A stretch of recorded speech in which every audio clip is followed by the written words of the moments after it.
Okay, everybody, so we're trying a new camera. Basically, I'm on the farm, so I can't guarantee that we're going to have absolutely perfect and amazing setup. But the bottom line is this. Hopefully, the internet connection will be okay. We are using Starlink, which is ironically somehow kind of an interesting thing considering we're talking about Ponzi schemes and Social Security benefits. And essentially, the main combination of these two is that Elon Musk recently said that Social Security was not only a Ponzi scheme, but that it was one of the largest Ponzi schemes. And on the left, you have people who are furious. And on the right, you have a bunch of senators, House reps who have actually mentioned and stated previously that Ponzi schemes are too similar to the Social Security Administration. Now, a couple of things before we go into the deep aspects of this video. I want you to understand a couple of things. So first off, one thing to remember through this video is the difference between essentially a social net, right, and essentially an insurance and an investment. Okay, so a social net is there to go ahead and help families and individuals who might fall in hard times to go ahead and build them up so that their standard of living is a decent standard of living, right? That's why we have retirement benefits. That's why we have disability benefits. That's why we have the ultimate program of last resort, which is supplemental security income benefits. Now, again, one thing I just want to correct, because there's a lot of individuals out there who keep saying to me, and I'm not sure why this is, that Social Security does not cost the American people anything. It does in many ways. Way number one is that the American people, right, don't get to use those funds for their own investment purposes. That's a cost without a very good ROI, return on investment. Another way is that SSI is part of Social Security benefits. It's known as Supplemental Security Income, which is a Title 16 program, which directly gets paid for from the general taxes. Then there's other things such as how OIG is paid for versus additional, money given to the Social Security Administration when it's running low, where the funds come from. Sometimes there's caveats to those funds being used and where they're coming from. So when people say, and I just want to correct this because it's something that's mostly being presented by the Democrats, and keep in mind, I'm an independent, I give you both sides with these videos. The main thing you have to keep in mind is that essentially Social Security benefits it's an amazing program, but it does in fact cost the American public in many different ways. So this whole idea that it doesn't cost the American public, that is patently false. It is a manipulative tactic, and I like it because I want to save Social Security benefits. Unfortunately, it is de facto false. All right, so let's get into this real quick. Something to keep in mind is the difference between a social net and insurance and investments. Social net is a version of insurance that tries to help out people from hitting a rock bottom. Insurance does a similar thing, but it's more specific to a type of event. You're getting insurance for fire, you're getting insurance for hurricane, you're getting insurance for your health, you're getting insurance for flood, right? It's to a specific thing, right? And then of course, when it comes to investments, you're talking about, money put in. Things are riskier with investments, but the potential return on investment is absolutely incredible compared to something like Social Security benefits. Now, another thing that we have to talk about, which is incredibly important, and a lot of people don't know what this is, it's volitional intent. You have to know what volitional intent is before we do this video. So one thing real quick, volitional intent refers to the conscious, deliberate, and purposeful decision. Conscious, you're awake. Deliberate, I'm doing this. Purposeful, I know why I'm doing this. Decision or intentional act. Okay, decision, I want to do this. Intentional act, I'm doing this, right? Or behave in a certain way, right? So you change what you're doing as a result of you wanting to do this thing, okay? It's the idea that an action is done of one's own will, rather than being a reflex or involuntary response. Now, why do you need to know the definition of volitional intent for this video? Because Social Security benefits are not a volitional intent, whereas investments usually are a volitional intent, whereas insurance is usually, if not required, you could still just not do it and go a different way with your life, but it's usually requiring a volitional intent to go ahead and do that thing. All right, now what is a Ponzi scheme? I got a bunch of definitions for you guys that you kind of check it out, figure out, etc. A Ponzi scheme is a scam which is usually carried out on the general public by making returns of high promises in a shorter time period is primarily based upon paying off the early investors, and then the later investors get screwed because at some point the whole house of cards crumbles. But in a Ponzi scheme, there are people, investors, right, old investors, new investors, who have volitional intent to go ahead and make that investment. Okay, cool. Next one. Pyramid scheme, very similar, same thing as a Ponzi scheme. One person recruits a person to a retail scheme, then that person recruits people, and so on until the first person has an increasing number, and it grows and grows and grows. Same kind of gig, it's just a more modernized version of the Ponzi scheme.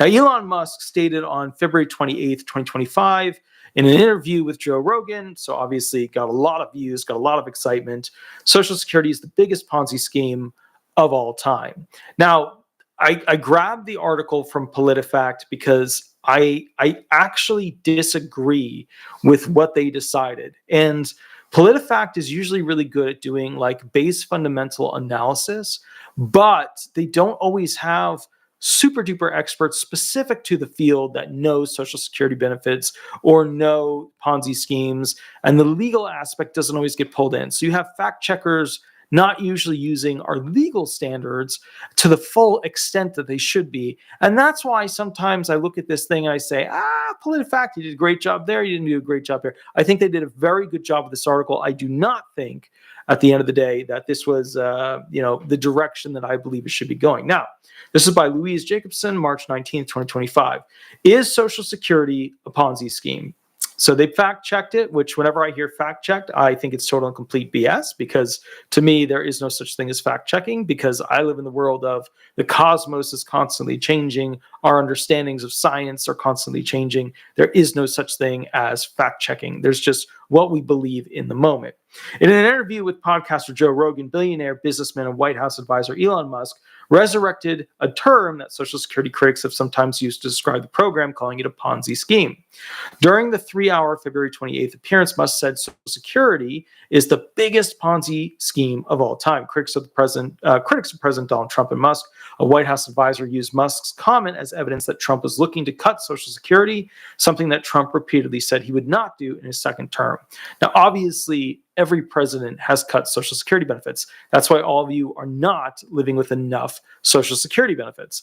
They did a big check, and one of the major things that cut back your Social Security benefits was a nonprofit who found that from around 1999 to around 2020 to 2022-ish, they realized that the cost of living adjustment math that they're using is highly flawed, and it's pro-agency, anti-claimant, and you're losing about $500 per month as a result of that, which, $500 per month really, really adds up. So it's one of those things where, unfortunately, every president has been part of manipulating Social Security benefits, and the cost of living adjustment is usually the largest. Now, obviously, Trump is taking the regional offices from 10 down to 4. He's firing or letting go 7,000 people that have potential retirement options. So, to be fair, is Trump changing Social Security benefits? He's kind of quasi-strangling it on the road to creating efficiency. It's not. Look, remember, I'm giving you the middle detail. If I'm really direct and really honest with this thing, I think Trump is in a situation where he's basically presenting a program that cannot fully function and give you your benefits in a proper way. And that's not good. Now, let's go into it. Musk is not the first person to make this comparison. In 2011, PolitiFact evaluated a similar statement from former Texas Governor Rick Perry. At the time, we noted that a half a dozen left-of-center columnists also called Social Security a Ponzi scheme, and that was left-of-center columnists, okay? Because remember, everybody nowadays that's on the left, because the left is a very big moving target. The right tends to stay where it's at and slowly over time moves, but the left, very big moving target. It's hard to kind of follow exactly where they're at this point. At the time, we noted that they did that. However, the statement is inaccurate, they believe, as we concluded about Perry's comment at other times. Now, one thing, if you were to go ahead and put your lawyer hat on and you read their actual sentence here, however, the statement is inaccurate, as we concluded about Perry's comment at other times. It's not a judge making this decision is on a state court, federal court, and somebody says to me, the statement is inaccurate, usually it's a lawyer or a judge, and then I pay attention. But when somebody else says that particular lineup of words, I know right off the fact that I'm not going to trust them for the rest of the article. Okay. Although Social Security and Ponzi schemes have some superficial similarities, experts told PolitiFact that crucial differences undercut the comparison. Now, put on your lawyer hat. When you hear superficial similarities, that's a biasing term trying to promote or provoke you in a particular direction. It's what we would call, looking at things from a brain, analyzing it at a high level, a propaganda phrase, okay? Quote, Social Security is a transparent, legally mandated government program that can remain solvent through adjustments to both funds flowing into the system and flowing out of the system, said Eric R. Brisker, Finance Department Chair of the University of Akron's College of Business. Let me ask you guys this. Do any of you learn about Social Security, or did any of you learn about Social Security while you were in school? Did you? I don't know. I didn't at all. I had to literally go, and even while I was in law school, I worked for and interned with basically, a disability attorney. And that's when I started to learn about Social Security in more detail. Now, I knew about it before then in college, and I had a little understanding here and there. But bottom line is, I think in order for it to be transparent, it needs to be taught in school. And in order for it to be transparent, we need to have more access without the whole pay to play for like getting this document, that document from the SSA. We need to have more access through our online profile that we should be able to access on our phone.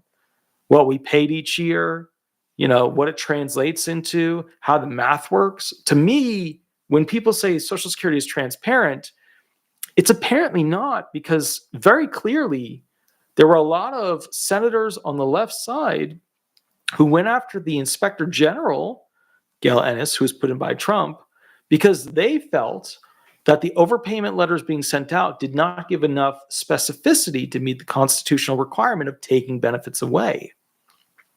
So as a result, that right there is a modern day 2024 example of a lack at a constitutional level of transparency. So do I think the program is transparent? No. I think it fails that. I don't think it's transparent at all. I think most people, and I can see in the comments, no, I mean more than an earnings statement. So Shelley, I mean literally more than an earnings statement. I mean a statement that goes through and gives a full analysis of each year that you've paid in, what basically benefits are afforded to you at each level. If you were to have more benefit, if you earned more, what it would equate to, like a full analysis, not just an earnings statement. Like I want to know, if I earn this much more, what will it equate to? I want to have slidable bars on my, I want to know how COLA is adjusted on my online profile. I want to be able to see that, how the cost of living adjustment is applied, how things changed. I don't want just an earnings statement. I want to know step by step how I'm getting effed over. That's really what it comes down to. So transparency, no. That, I believe, is a failure. I don't believe that that's accurate. And I think in order to have that too, you can't actually have some of the documents from the SSA be pay to play, where you have to buy them in order to see something. Same thing with the IRS. I don't think that should be the way it works, okay? Next thing is legally mandated. It is legally required of you. The moment you're born and the moment before you're born, you are required to pay this tax. 1937 ruling said it is a tax. It is created under the taxation power of the federal government. It is a tax. It is not something where you get to choose. And therefore, as a result of that, you do not have what's called volitional intent. The intent of your own volition to actually choose whether or not you want to be a part of this program. Now, in my belief, a Ponzi scheme is a roll of the dice by somebody who made a choice and they got screwed over by a fraudster.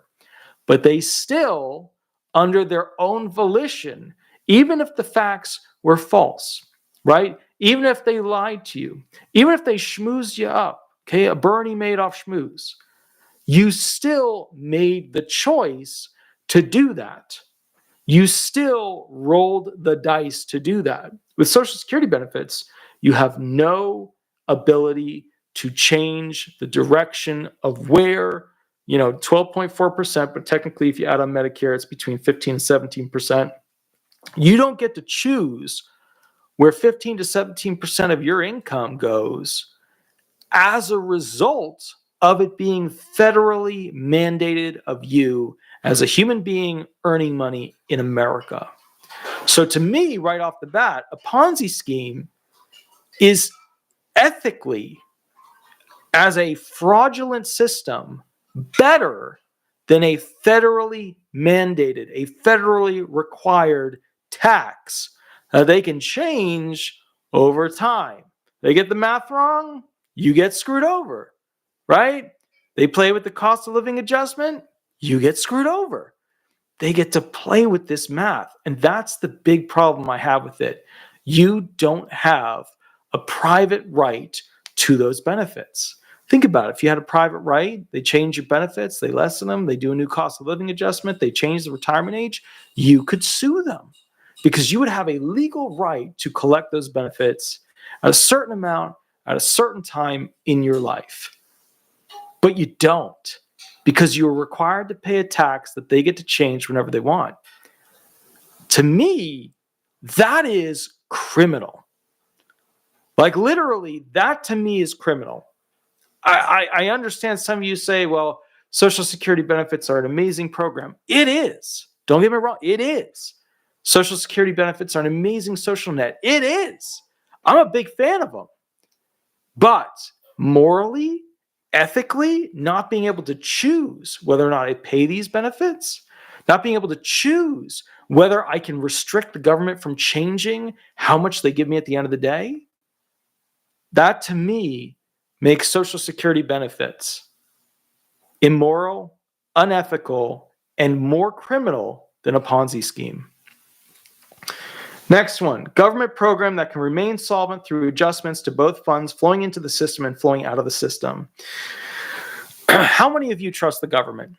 I don't know. Some of you I'm sure do. And I support you for doing that because you get to make the choice that you want to. Some people have extreme trust in the government, right? That's the Democrat side. Some people have no trust in the government. That's the Republican side, right? They want their constitution. They want the government to leave them alone. On the left, they want the government to do more to basically help them, feed them, clothe them, give them more benefits, give them more options, and force the big corporations to bend a knee. Now, there's two types of people here. The Republicans tend to have, you're out in the wilderness, your farmer types, they own a tractor types. And then you have the other side, right? Which are people who live in concrete boxes on top of concrete boxes in cities. You have one group that says, I don't want government in my life, let me earn my own money. And then you have one group that says, take some of my money and then give me a lot of stuff and create more social nets so that I don't have to go ahead and provide these things for myself because I can lean on the social net to help me live a higher standard of living. Now, in truth and reality, and I know I'm going to get some shit for this one. The people on the right side are more like artists, right? Because they'll own a tractor. They'll try to improve land. They'll build a house. And then the people on the left side are more like people who appreciate art, right? They're well-dressed. Beautiful skincare system. They eat really healthy food all the time, right? Although the farmers, they obviously get access to the best of the best. But you have essentially the artists, they're creating, and you have the people living in the city enjoying the art. And some of you will say, no, that's wrong. Well, let me ask you this. How many of you have sat there looking at pictures of Pinterest or videos on YouTube about, amazing drone shots of locations? Well, if you've been doing that, then you are enjoying art. But if you were somebody who lived in a more hostile environment and said, okay, I'm going to go ahead and make this my own, that's an artist. The people over here are the people who enjoy art. Nothing wrong with either side. It's just they're two different types of individuals, okay? Now, with that said, what is a Ponzi scheme, okay? Let's go through this. So this is their version from PolitiFact. The term originated from Charles Ponzi, a Boston swindler who conned investors out of millions in 1920 by promising returns of up to 100% in 90 days on investments in foreign postal coupons. After first-round investors harvested those profits, others flocked to Ponzi, unaware that his profits consisted of money paid in by other investors. Cool. Sounds like Social Security, right? My generation is paying for the retired, right? And if my generation doesn't keep coming in to pay for the retired, then the whole thing collapses. Cool. The continuous flow of new investors Ponzi needed was unsustainable. Sound like Social Security, right? Right? Trust funds are running out. Fertility rates are too low. We're not making enough new humans to get taxed, right? Okay. A Ponzi scheme must keep signing up more and more investors to pay off earlier members, but sooner or later, getting large numbers of new investors becomes impossible. In Ponzi's case, it failed after about 200 days. Okay. So if we look at Social Security, that feels real similar. Now we're going to break it down more. We're going to break it way down more. But it feels like it's more similar. It feels like it's pretty close, right? When you sit back and you're like, okay, what's the difference between a Ponzi scheme here? Well, Ponzi scheme has to attract new investors to a fraudulent system, whereas the Social Security Administration has to demand from children born that they work and pay taxes on what they earn where they have no volitional intent to do it, so that they can reap out of the youth the benefit for the disabled and the elderly and the widows, etc. It's unethical, it's immoral, but still it's a good program, because if we don't have it, we're going to be having a much worse social net problem, okay? How does Social Security work? Some Americans may envision Social Security as a program where their payroll tax dollars are held for them, awaiting the time they retire and begin drawing on those dollars for their own benefits, but that's not how it works. And I've had a lot of people put comments, where they'll put comments in the thing, they'll be like, where's my bank account with my name on it? And I'm like, dude, that's not how this works. That's not what's going on here. All of your money went into a big bank account that got paid to much older people. That's how this works. You know what I mean? That's how this works. And none of that money was your money. That was just a tax. And then they get super pissed at me. And then they, yeah. So if you're not super pissed at me at this point, please remember to like the video. Go ahead and subscribe. Indeed. The Social Security system, which started in 1935, works on a pay-as-you-go basis that transfers current workers' payroll tax payments to people who are already retired. Quote, the vast majority of those taxes have already been paid out immediately from the young to the old, with the promise that tomorrow's old will in turn receive benefits covered by taxes paid by tomorrow's young, said Eugene Struel, a fellow and Social Security specialist at the Urban Institute think tank. And that was a good summary there. You did a good job, except for me butchering his last name. Steuerle. Sturel? I don't know. All right. This structure has some similarities to how new Ponzi scheme investors provide payouts to earlier investors. If there are no longer enough workers, and this is a quote, to provide enough payroll tax contributions to pay out benefits to retired workers, then the system would fail, similar to how a Ponzi scheme would fail in the same manner, Brisker said. Now, I don't know about you guys, but when the trust funds started to not have enough money going in, to me, that's a system failure. Having the system collapse is where you can't reach anybody on the phone. You're still required to pay, and benefits have interruptions here and interruptions there. That to me is a collapse. A full destruction to me is when the benefits stop for everybody. That's when the youth vote Social Security benefits to end. I'm going to do a video on that specifically as to what would happen if the youth voted to end Social Security benefits. And I've talked with a couple of people about that, and I feel like I've got a pretty good understanding as to how that whole thing would roll out, how it would be sold to the American public. Very scary idea, but I have a very good understanding as to how they would do it now. Here you go. This hasn't happened to Social Security, though the forecast isn't good. American life expectancy has increased since Social Security's creation, and so has the number of eligible recipients. As workers of the baby boom generation, 1946 to 1964, enter retirement, fewer workers are paying into the system. At the current pace, Social Security's trust funds won't be able to pay 100% of benefits by 2035. That's not accurate. Realistically, on their form, it's 2033. And realistically, they just signed the Social Security Fairness Act, which means you're going to lose about 6 to 12 months of those additional benefits going to those who have a dual pension. So, basically, instead of it being 2033, think 2032 and a half-ish, okay? Now, with that said, the 2024 Social Security's Trustee Report said, bottom line is there's a problem. The trustees have issued similar warnings for more than a decade. And to be fair, 1983 is when shit hit the fan. And as a result of that, it caused a situation where they had to go ahead and immediately create a commission, try to fix it, put all these limitations in. And then, of course, one of those limitations was recently repealed by Biden, which is, what he signed is probably, I think it was the last thing that he signed. It was like an actual, bill into law. I could be wrong on that. You know what I mean? But the bottom line is this: Social Security Fairness Act was passed into law. I think it was like on the 5th or 6th of January, right before Trump took over. Now, how Social Security differs from a Ponzi scheme. Finance and Social Security experts listed a half dozen key differences between the government's program for seniors and Ponzi schemes. Number one, Social Security is not fraudulent. This is what they're arguing here. A Ponzi scheme is a fraud intended to mislead investors, said Christina C. Benson, an Elon University associate professor of business law. Social Security is a legally mandated system that has been in place since the 1930s to serve as a critically important Social Security safety net that allows working Americans to save towards retirement. It is a forced upon you from the moment you take your first breath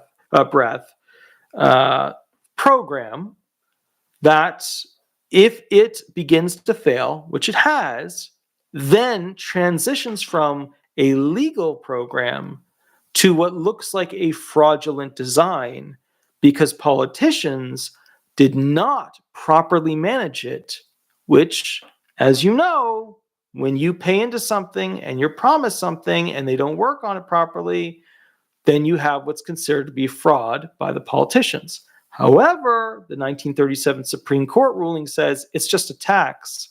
So sorry, so sad, the American people who pay in. Back to the article. In fact, nearly every major developed country in the world has a similar safety net and retirement system in place, Benson said. Now, most other countries have done a better job, from what I've been reading, with their Social Security systems. However, some of them cannot afford to essentially go ahead and upkeep them. This is a classic example of America. Remember how we were just talking about how Social Security is not fraudulent because the government is the one who put it in place? Okay, well, the government is also the group that basically went ahead, just to be fair, and, created $36.5 trillion worth of debt, and has never actually passed a budget that makes sense, based off of, to be fair, something that actually is in the green. In fact, we lose over $1 trillion every single year, which to me sounds like a group that fraudulently runs your money. Now, what's worse? A government that is basically creating the collapse of America, or Bernie Madoff? Although Bernie Madoff is like the ultimate example. But again, America failing is kind of like the ultimate example. I mean, that's bigger than a Rome failure at this point. So to me, I don't think Social Security is able to wear the crown or the halo. To me, its existence is more directly linear with fraud, because the people running it are not experienced business people. They have side deals. Some of them are literally criminally convicted. And at the end of the day, the program is failing because of their misuse of funds. So to me, I do not see Social Security as something that isn't fraudulent. I see it as being fraudulent because it's forced on you. You don't have a choice in it. And the politicians running it are in many, I would say, reserved respects, criminally active at destroying the economy that you rely on for your dollar to buy food. Number two, back to the article. Social Security operators do not take a cut. Unlike the Ponzi schemes, Social Security is not a profit generating operation, and the officials who run it do not cream off money for themselves. I don't know if I'd say that. When a politician goes and gives a speech for $300,000 to, different academia / investor types about how things are working, what's going on, to me, that is profiting off of knowledge related to Social Security benefits. They are basically profiting off of what they did related to service within the federal government. So, when they write a book about how it's working, what's going on, and a lot of people buy it, they're profiting off of essentially the programs. So would I say it's as easy as an investor basically exists and the investor is, gaining some gains as an early investor and the new investors get screwed? I would say that we have generations of politicians that have made millions and millions and millions of dollars. I mean, anybody look at Biden's worth? Anybody look at Pelosi's worth? Schumer's worth? And then go to the Republican side. You got the same thing. McConnell, you got the same thing over there. Anybody a little surprised at how these politicians became very, very wealthy? Well, I mean, when you can choose what stocks to buy and sell based off of the laws you're going to pass and give speeches, that some of which the speeches, they pay them over $1 million. To me, do Social Security's operators not take a cut? No, they absolutely take a cut. It's part of the gig.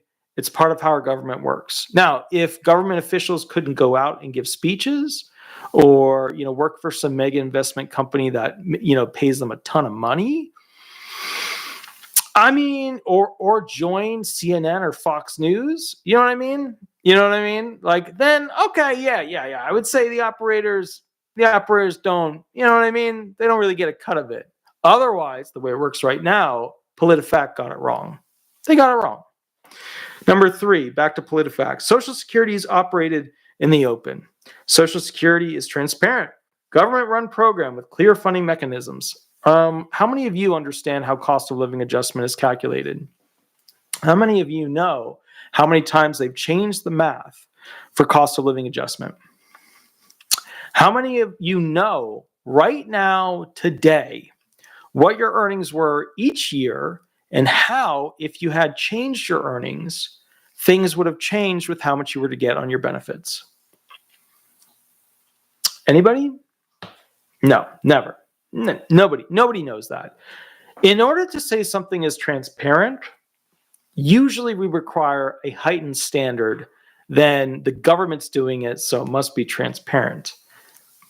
Not only did the Office of Inspector General, the Inspector General, get into huge trouble because, to be fair, she was, as it was claimed, squashing whistleblowers about overpayments, lacking specificity of notice, being a constitutional violation. But there's a lot of other things, to be fair, that there's not enough transparency with Social Security benefits, like trying to reach them and having to wait 2 to 3 hours on the phone. To me, that would be what's called a barrier to entry to access benefits. Commissioner Martin O'Malley was working on that. He was making a lot of good movements towards fixing it. Now it's going to shit show land. It's not good.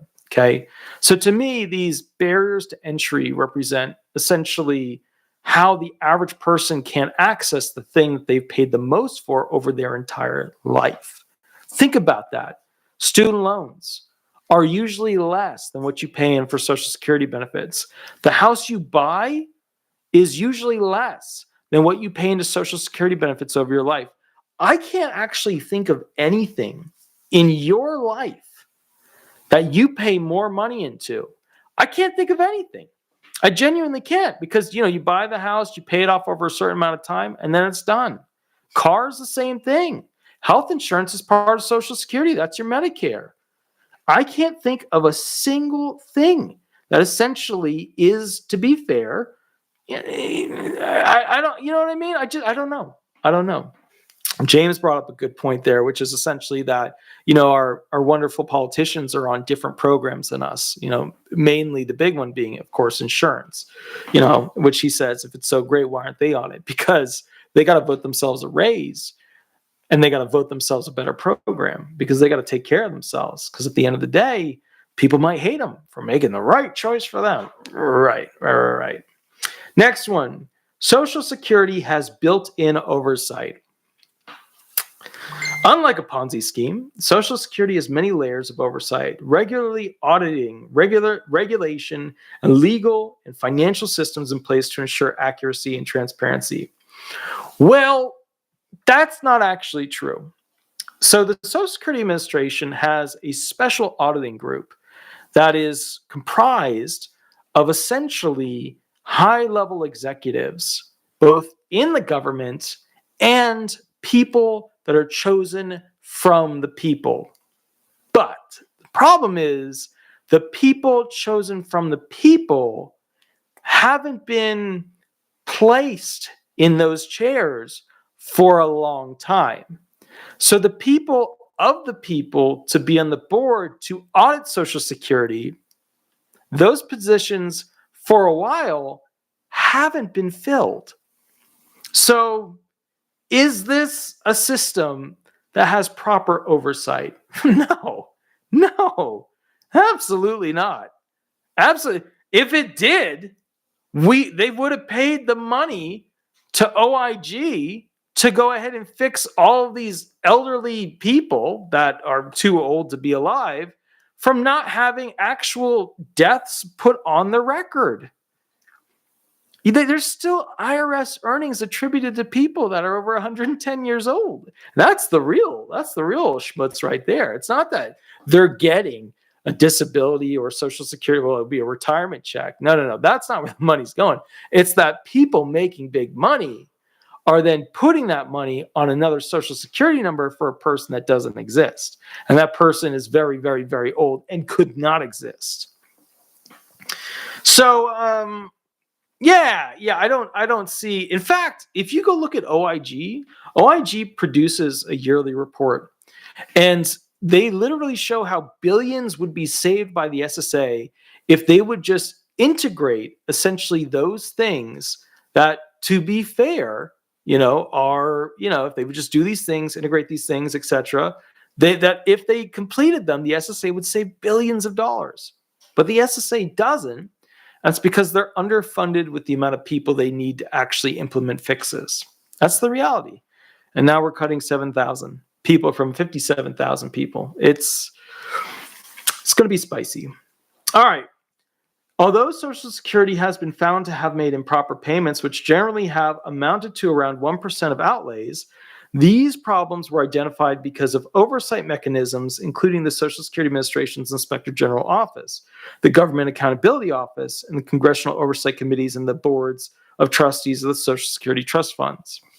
All right, look, can we be fair about something? If you had a program that you built, like you were coding, so you're sitting there, you're coding a program, you're going to use this program, it's going to be an amazing program. Wow, this program, right? Okay, cool. You're making a computer program. And this computer program, 1% of it has errors. Then that program is a massive, complete failure.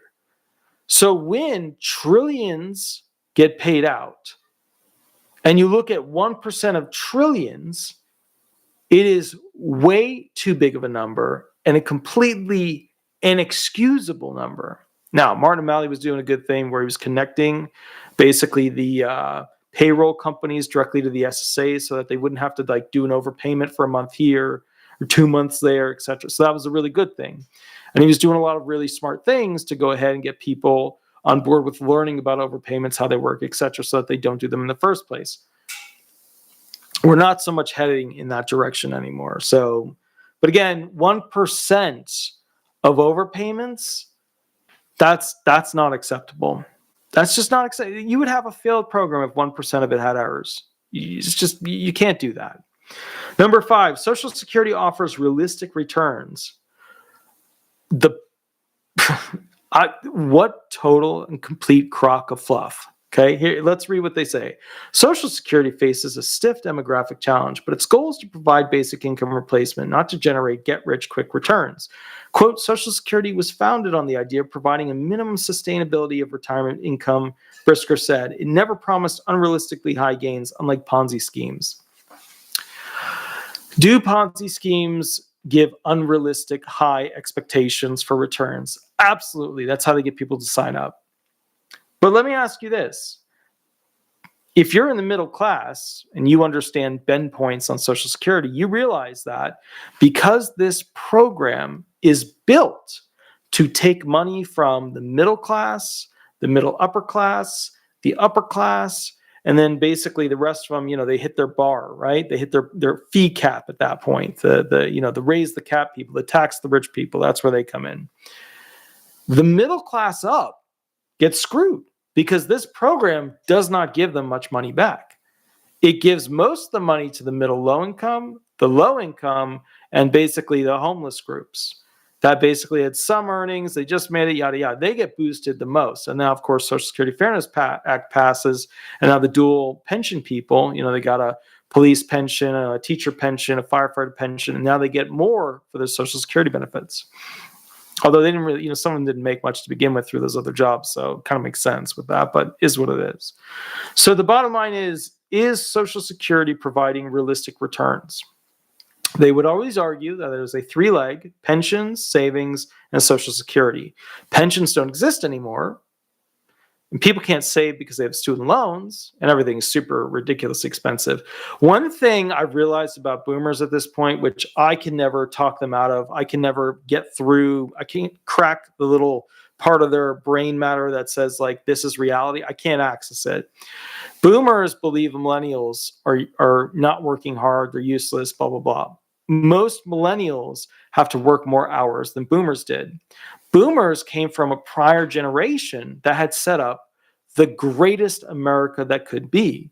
Jobs, manufacturing, raw materials, services were all in America. America was producing the best potential with the cheapest houses and cheapest cars that it ever really had in that model and system. It is basically your post-World War II group.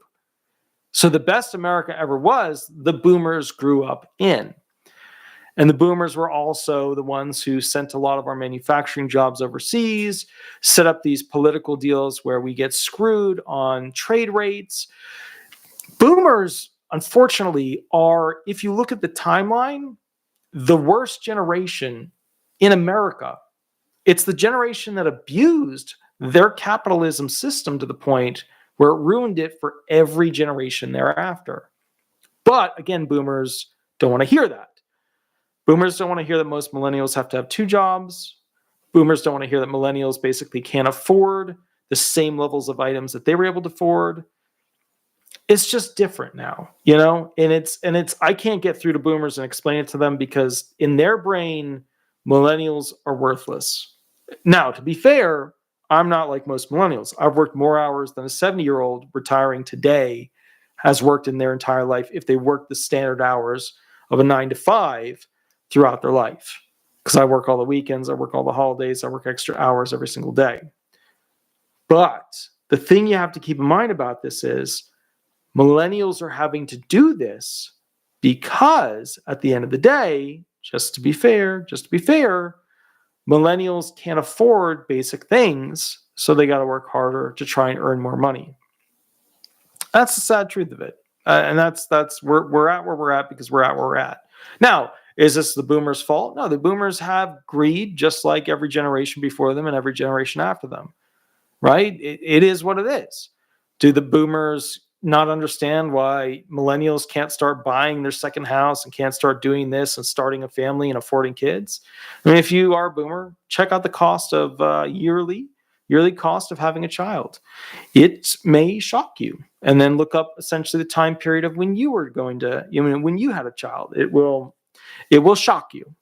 Now, number 6, if financially stressed, Social Security is able to adjust its funding or benefit streams. Well, it's financially stressed. They keep taking more and more away from you guys from the cost of living adjustment. So here's the rationale. Unlike a Ponzi scheme, a fiscal imbalance in Social Security can be corrected. The adjustments could be very painful, quote, including benefit reductions and tax increases, but they can be done to keep the system solvent, Brisker said. Ponzi schemes are fraudulent by design and will eventually fail with no alternatives to keep them solvent. I don't know. To be honest, a forced program on the youth to pay for the elderly and the disabled is not going to be viable when we don't have enough kids making enough money and everything's way too expensive and people become depressed and uninterested in the capitalism American model. Some of you will say it will never fail. My response to that would be, how much effort do you think it takes the youth to move out of America and go start a life in another country where it's not a total shitstorm as to how the economy is? Think about that for a moment. Where do all of the veterans want to end up? Just think about that for a moment. Some of them go into the middle of nowhere of the US, right? Some of them move out of the country to go to beautiful islands. Why is that? Take a moment. Think about it. Next one. In addition, the beneficiaries can't demand to be paid a balance in their account immediately, said Rick Antler, a Yale School of Management accounting professor, quote, so there can't be a bank run on Social Security and problems can be worked out over time. Again, unfortunately, this Yale School professor is not so accurate on the whole idea of the run on the account. As you know, Americans, the people that's transparent for, cannot go to the Social Security Administration and say, I want my money right now because it's a tax. That part is true. But the part that he's wrong about is that the government does a run on Social Security every single year. Every single year, okay, is essentially part of the Social Security special interest bonds market. That's where the government takes money and converts it into a special interest bond from your Social Security taxes and then spends that money however it wants. And then after usually a 15-year period, they go ahead and print more money to repay the special interest bonds that then essentially become due.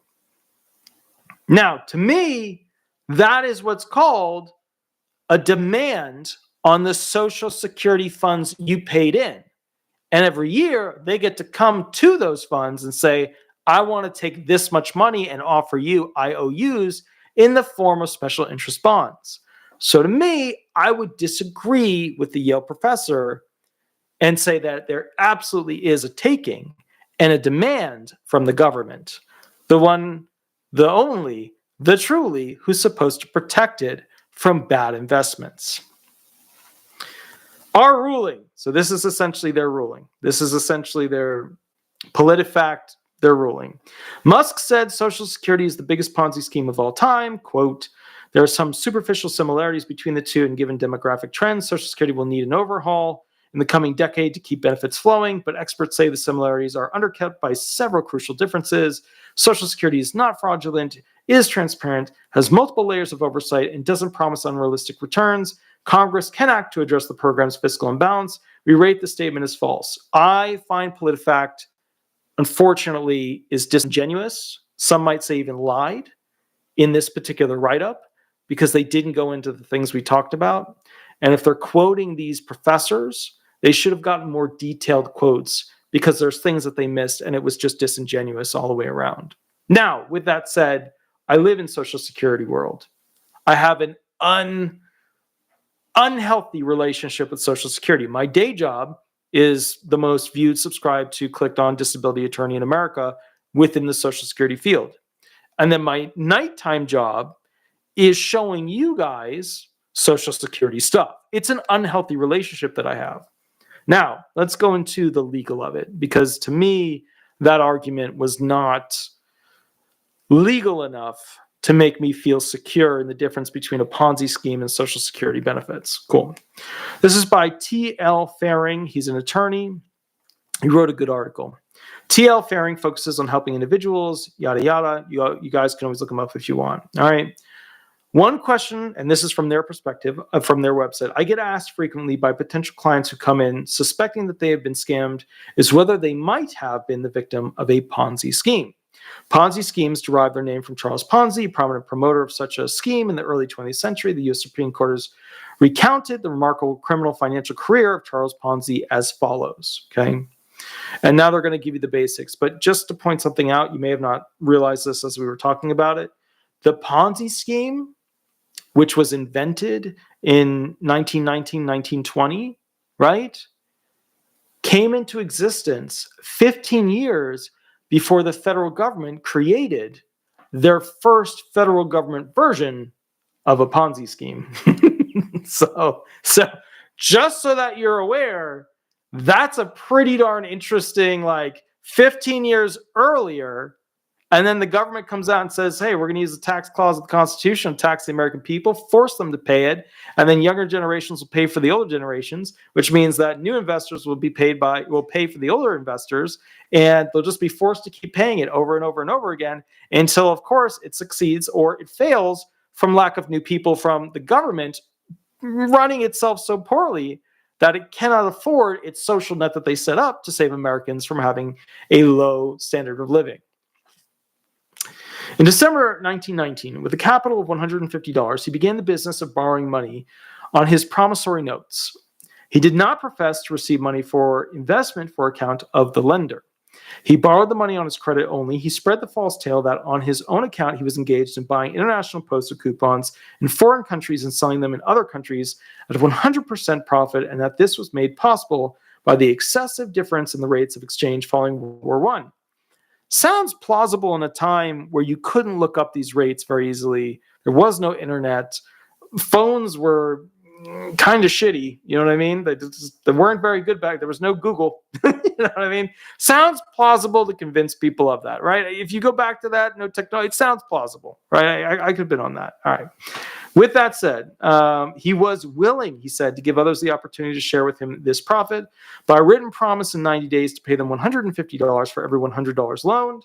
He induced thousands to lend him. He stimulated their avidity by paying this 90-day notes in full at the end of the 45 days and by circulating the notice that he would pay any unmatured note presented in less than 45 days at 100% of the loan. Within 8 months, he took in $9,582,000, which, in 1919, 1920 area is like unfathomable amount of money, just unfathomable. Like Bernie Madoff did better than him, but still, it's an unfathomable amount of money, for which he issued his notes for $14,374,000. He paid his agents a commission of 10% with the 50% promised to lenders that every loan paid in full with the profit would cost him 60%. He was always insolvent and became daily more so the more the business succeeded. He made no investments of any kind, so all the money he had at any time was solely the result of loans from his dupes. Since then, the sine qua non of Ponzi scheme is use of money received by later investors to pay for the profit supposedly earned by early investors. The Securities and Exchange Commission, the SEC, which often takes the lead in prosecuting Ponzi scheme promoters, has identified the following red flags for identifying such schemes. So now we get into the legal aspect of where a Ponzi scheme comes from. Number one, it's a high investment return with little or no risk. Now, some of you will say a high investment return with little or no risk, that's different than Social Security. I would respond and say, you don't have a choice in the risk. You have to pay it. So to me, Social Security is worse. You don't have a choice. This one, maybe you know what I mean? You could decide you could decide to do it. You could get screwed over, but you have the choice. High investment returns. Well, people don't even know at the end of the day what they're going to get most of the time. So I feel like some of them feel like retirement benefits are going to be like a high investment. It's only a high investment of return option if you live a really, really, really long time. And a lot of people don't realize women actually live longer than men. So they get more out of Social Security benefits. And one of the weird things that people always argue is they're like, well, women get screwed over by Social Security. Yeah, in some instances they do. They don't have the earnings that men do. Now that's changing. Now a lot of women are earning more than men. They don't, but to be fair, there's another thing of they're like, who's doing the jobs that nobody wants to do? And the jobs nobody wants to do tend to pay more. There is that aspect of it as well. Getting into an oil tanker system to clean out the inside of a giant, massive ship, with crude oil all over. You know what I mean? There's that aspect of it as well. But again, high investment returns. If you live a really long time, you could get that. You could have that expectation. Overly consistent returns. I would say the SSA promises you consistent returns, except they're now saying to you, hey, look, heads up, we're not going to be able to pay you. We're going to have to pay you about 22% less in 9-ish years, right? So are they overly consistent returns? Well, you could either get a fake lie from a con person, or the government could promise you that they're going to take care of your money. To me, it all seems like fraud. I don't believe politicians anymore. I have no faith in them. I'm an independent. That's how I'm registered, because I see both sides and how they're doing it. So to me, politicians are just fraudsters at this point. Unregistered investments. Now, the SSA has it there. What you pay in is registered. You could see it. Well, you can kind of see it. You know what I mean? You can get a statement, although you have to go online now. They don't mail that stuff out. Unlicensed sellers. I mean, that is kind of true. The people collecting I guess they're licensed. The payroll company is licensed to automatically take the money. So I guess the Social Security would be okay with that one, right? They're licensed through payroll company to take your money. Secretive and or complex investment strategies. Now, the SSA is absolutely that one. Secretive and or complex investment strategies. When they take your money and give you a special interest bond and don't tell you what they're spending that money on, that is 100% similar as a Ponzi scheme. Issues with paperwork, right? Issues with paperwork. I mean, we're seeing that left and right. They lose it. They can't find it. It gets stuck somewhere. They can't process it. Instead of it taking 3 to 6 months for a disability claim, now it's like you're looking at 12 months to 2 years. Okay. You know what I mean? Yeah, okay. And difficulty receiving payments. I mean, you could argue that with the overpayment system. You could argue that with the underpayment system. I could see the Social Security Administration being held to that standard. One of the best known recent examples of a Ponzi scheme is that of Bernie Madoff. Madoff claimed that he had a split strike conversion strategy for producing consistently high rates of return on his customers' investments. This strategy supposedly involved buying a basket of stocks on the Standard & Poor's 100 index and hedging through options. However, Madoff never actually invested customer funds, instead generating fake account statements and trading records that purported to reflect a surprising run of profitable trades. Often these records contained information that was inconsistent with publicly available market data. The scheme collapsed when the money from new investors was insufficient to pay off the profits that had been promised to early investors. Madoff ultimately pleaded guilty to securities fraud, investment advisor fraud, mail fraud, wire fraud, money laundering, false statements, perjury, false filing with the SEC, and theft from an employee benefit plan, and was sentenced to 150 years in prison. He did a lot of bad things, especially to my community, which is the Jewish community. As illustrated by the Madoff case, promoters of Ponzi schemes can face severe criminal and civil penalties under federal and state law. And while Ponzi schemes often result in the promoter's bankruptcy, there may be mechanisms for victims of such schemes to recover some of their losses through restitution, clawbacks, or by deducting their losses on their federal income tax returns for a long time. So that's the reality there. Now, guys, what do we do to the politicians when the trust funds run out? Do we put them in jail? Do we shake our finger at them? Well, what do we do? What do we do to the politicians who allow Social Security benefits to fail? What do we do to the politicians who created a massive debt, trillions and trillions and trillions and trillions and trillions and trillions and trillions of dollars? What do we do? Do we put them in jail? they keep saying that we have to keep spending. Well, the left keeps saying we're just going to spend because Congress approved it. The right says we have to budget, and that's why Trump got in, because we can't keep spending. We can't print money anymore. We can't manipulate the reserve currency anymore. We can't. We're out. We don't have the money. So what do we do? What do we do with these politicians? Do we put them in jail? We put Bernie in jail. It would make sense that we'd have to put them in jail, right? Now, here's kind of the basic thing that I want to go through with this as a final notation to kind of understand this whole situation. A Ponzi scheme can be lots of different sizes. The Social Security system is one particular size, which is everybody has to pay in. That makes money. I really like the Democrat plan. I really like it to tax the rich more. I really like removing the FICA tax cap. But in the next video, I'm going to explain to you why Bernie Sanders' taxation of the rich is never going to pass.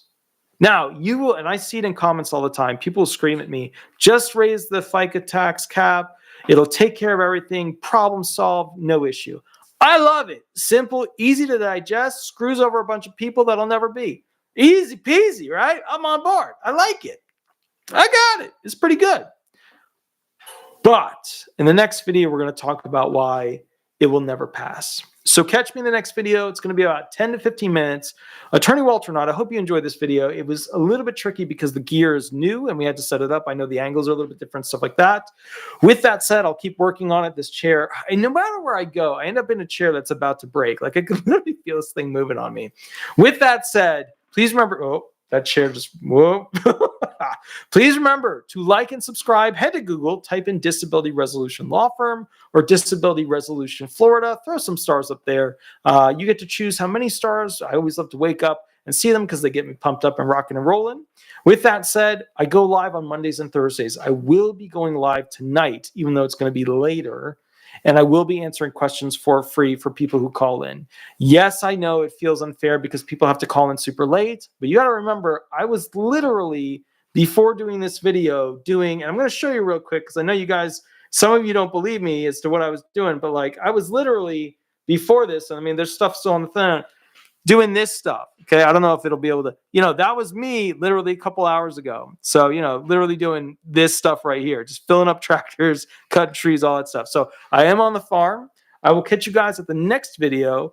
Please remember to like and subscribe. And also, if you have a big question or a big issue, there's a private session mini contract below where you can hire me for an hour. You get access to my brain. And then we go from there. I'll catch you a little bit later, and I'll see you at the next video in 10 to 15 minutes. You have a wonderful, wonderful night, and I'll see you soon. Thanks so much. All right, bye-bye, everybody. Bye-bye.